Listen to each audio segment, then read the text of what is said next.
Did you ever want to start a nursery and just grow some trees and shrubs to make lots and lots of money? Well, that's what we thought we could do.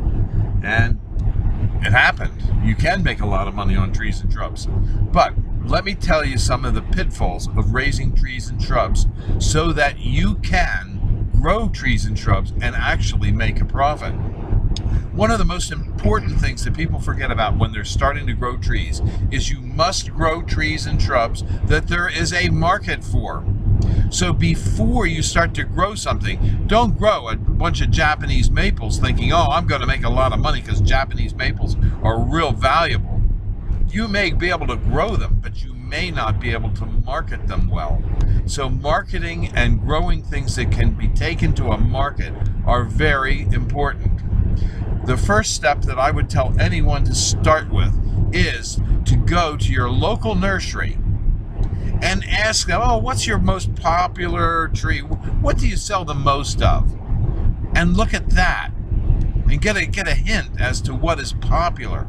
And usually they'll say something like, oh, a lot of screening trees or shade trees or arborvitaes, or maybe there's people that are buying burning bushes. But everybody has, in different areas, has different likes and dislikes. So you must make sure, first and foremost, that you grow something that somebody wants to buy. Another way to determine what people want to buy is to drive around to various neighborhoods near your place you're going to grow trees and see what people are buying the most of. For example, people sometimes put in a screen of arborvitaes or evergreens like pines or spruces, and they don't buy just one, they may buy 20 at a time. It's easier to sell one person 20 trees than 20 people one tree each. And it's a lot more efficient to sell 20 trees to one than it is to sell one tree to 20 people. So in considering buying a seedling or a transplant or a young tree to plant, you have to have cost considerations in mind. Don't think about the very smallest and cheapest of plant that you can possibly find, because it's probably going to be only about 2 to 3 inches tall, and it's going to be very difficult to grow out in a field. So you want to talk to your grower about what is the best size, the optimum size tree or shrub to start with, and then plant that. Because every time you plant a tree and it fails, you've lost time, energy, and money. So some seedlings and transplants will do better than others, and it has to do with the size, the age, and how many times that seedling or transplant has been transplanted.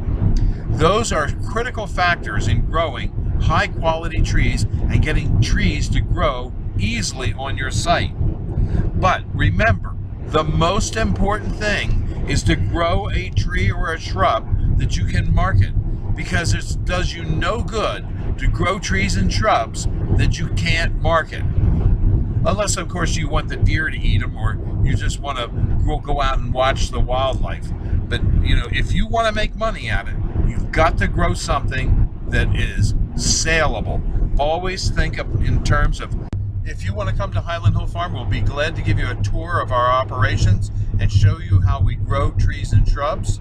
And we also have equipment rentals for planting trees and shrubs. With our tree planters, you can plant upwards to 3,000 seedlings or transplants a day. And we have the seedlings and transplants to sell you as well. So give us a call at Highland Hill Farm at 215-651-8329. Thank you.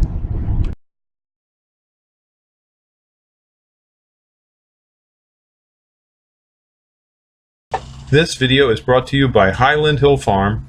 We grow and sell screening and buffering trees for privacy and sound barriers.